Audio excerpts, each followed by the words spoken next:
আসসালামু আলাইকুম। আজকে দুপুরের আয়োজন দেখেন, বেগুন ভাজা হবে। এই সবজিগুলো সব ধরনের সবজি দিয়ে ভাজি হবে, একটা সাদা ভাজি, এবং নিজের গাছের পুঁই শাক ফুলসহ আলু দিয়েছি একটু, এগুলা দিয়ে হবে। ইলিশ মাছের কাঁসাপাটি, পেঁয়াজ, ধনেপাতা, কাঁচামরিচ কেটে নিয়েছি। আর এগুলো হলো খাসির ঠ্যাং, মানে নল্লি। নেহারি হবে ইনশাল্লাহ, নান রুটি দিয়ে খাবো। এটা সন্ধ্যা আর সকালের নাস্তা হবে, তাই এখনই বসিয়ে দিব। আর আমার মেয়েটাকে একটু দেখেন, মেয়েটার আজকে মনটা তেমন ভালো না, বাবা ওকে নিয়ে যায়নি। নিয়ে গিয়েছিল,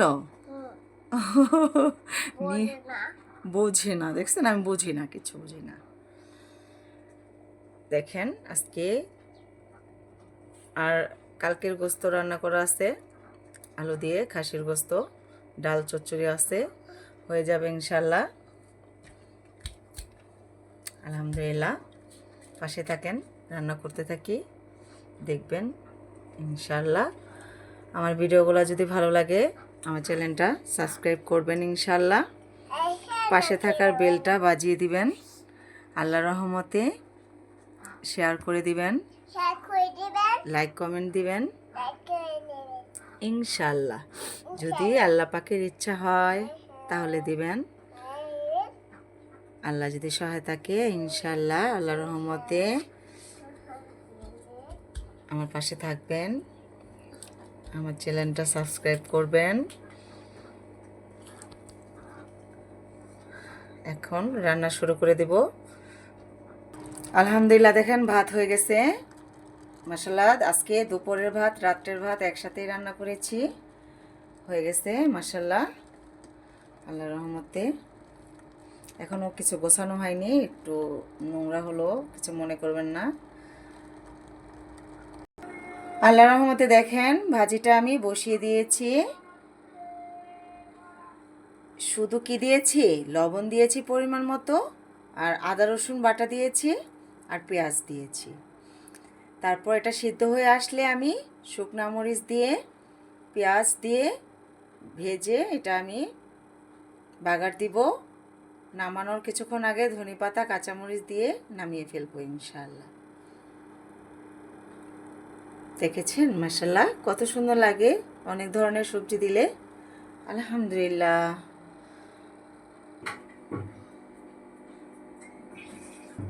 আলহামদুলিল্লাহ। পাটায় আদা রসুন বাটছি আমি, পাটায় বেটে নেই, পাটার মশলাই আমার মজা লাগে। আল্লাহর রহমতে আমার মেয়ে গোসল করে একাই পরিষ্কার করে শুয়ে আছে মাশাআল্লাহ। ভাজিটা সিদ্ধ হয়ে গেছে, একটু বাগার দিব এখন।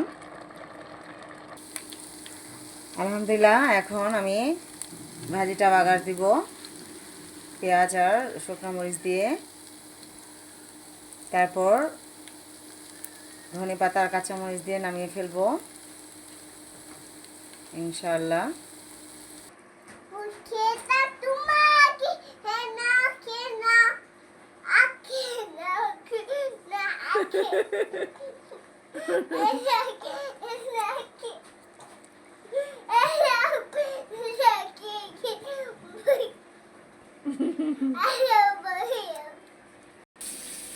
আমার মেয়ের একটু ক্ষুধা লাগছে, তাই ট্যাং দিয়ে বিস্কিট খাচ্ছে মাশাআল্লাহ।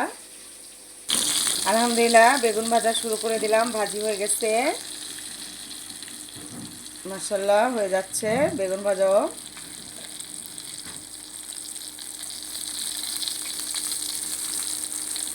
হয়ে যাবে এখনই। তারপর আমি পুঁই শাক বসিয়ে দিব।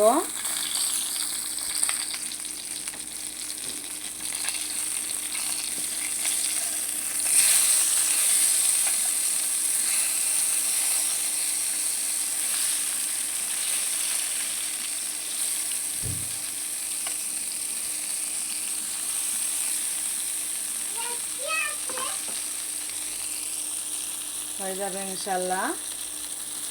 আলহামদুলিল্লাহ, বেগুন ভাজা হয়ে গেছে আমার, মাশাল্লাহ। এখন আমি পুঁই শাক বসিয়ে দিচ্ছি, মশলা কষাবো। আলহামদুলিল্লাহ আলহামদুলিল্লাহ, পুঁই শাকের মশলা আমি কষাচ্ছি। কষানোটা দেখাইনি আমি। আদা রসুন, হলুদের গুঁড়া, মরিচের গুঁড়া আমি বেশি করে তেলে কষিয়েছি। আমি মশলা তেলে বেশি কষাই।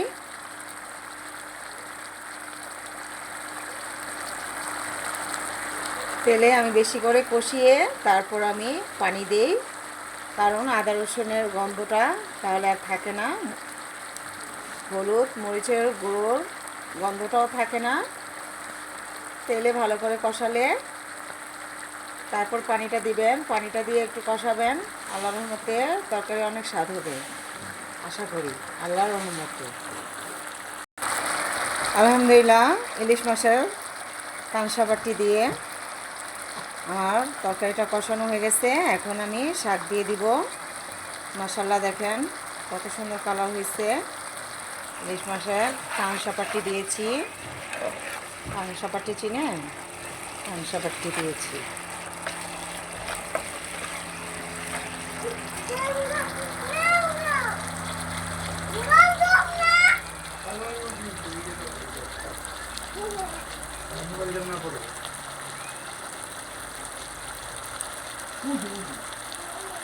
মাশাল্লাহ, দেখেন একদম কষানোটা হয়ে গেছে। খুব সুন্দর করে কষিয়েছি। আমি শাকটা দিয়ে দিব। মাশাল্লাহ, ঘ্রাণটা অনেক সুন্দর হয়েছে। শাক দিয়ে কষিয়ে সিদ্ধ হলে কাঁচামরিচ দিয়ে নামিয়ে ফেলবো।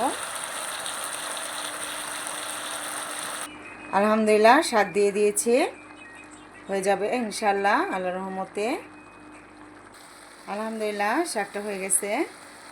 মাশাল্লাহ, দেখেন ভিডিওতে কালারটা কেমন লাগছে আমি জানি না, আমার কাছে খুব ভালো লাগছে।